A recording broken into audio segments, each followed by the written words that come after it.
హరే కృష్ణ అండి. నేను ఈరోజు భగవంతుడు పాడిన పాట భగవద్గీత డే 5 వీడియోని అప్లోడ్ చేద్దామని అనుకుంటున్నానండి.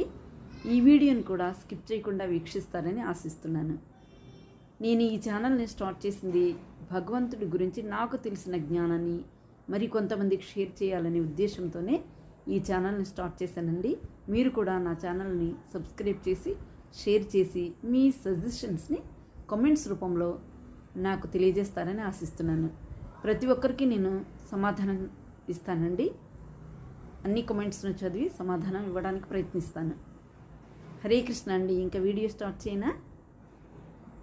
ఇంతకుముందు వీడియోలో శ్రీకృష్ణ భగవానుడు కురుక్షేత్ర మహాసంగ్రామంలో అర్జునుడికి బాణాలు తగలకుండా ఎలా కాపాడారు, ఆ బాణాలన్నీ తనకి తగిలేటట్లుగా చేసుకుని ఎంత గాయపడ్డారు అనే విషయాల గురించి వివరించడం జరిగిందండి.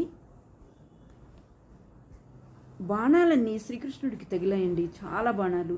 అలా అర్జునుడికి ఒక్క బాణం కూడా తగలకుండా కాపాడారట శ్రీకృష్ణ భగవానుడు. ఇప్పటికి కూడా తమిళనాడులో పార్థసారథి ఆలయంలో ఉన్న దెబ్బలు తగిలిన శ్రీకృష్ణ భగవానుని విగ్రహం ఉంటుందటండి. అలా తన భక్తుల్ని కాపాడారటండి శ్రీకృష్ణ భగవానుడు. నా భక్తుడివి అయిన నిన్ను ఎలా కాపాడానో అలానే అందరినీ, నా భక్తులను కమ్మను నేను కాపాడుకుంటాను అని చెప్పారటండి. శ్రీకృష్ణ భగవానుడికి కావాల్సింది ఏమీ లేదండి.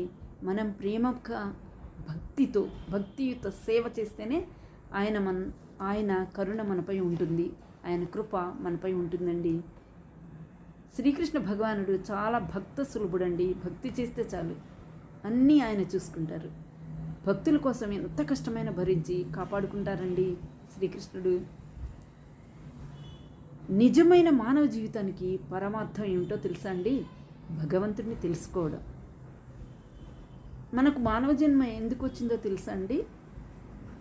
భగవద్ జ్ఞానం పొందడానికి. ఇప్పుడు భగవద్గీత అంటే మానవ జీవనానికి సంబంధించిన విషయాలను గురించి చెప్పడం జరిగిందండి.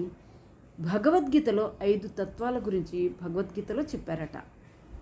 మొదటిది జీవుడు ఎవరు, రెండవది భగవంతుడు ఎవరు, మూడవది కర్మ అంటే ఏమిటి, నాలుగవది కాలస్వరూపం సమయం అంటే ఏమిటి, ఐదవది ప్రకృతి అంటే ఏమిటి అనే విషయాలను భగవంతుడు భగవద్గీతలో వివరిస్తున్నారట.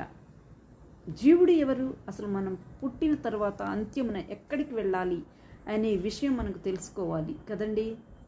నెక్స్ట్ వీడియోలో ఈ వీడియో కంటిన్యూషన్ చెప్తానండి. హరే కృష్ణ.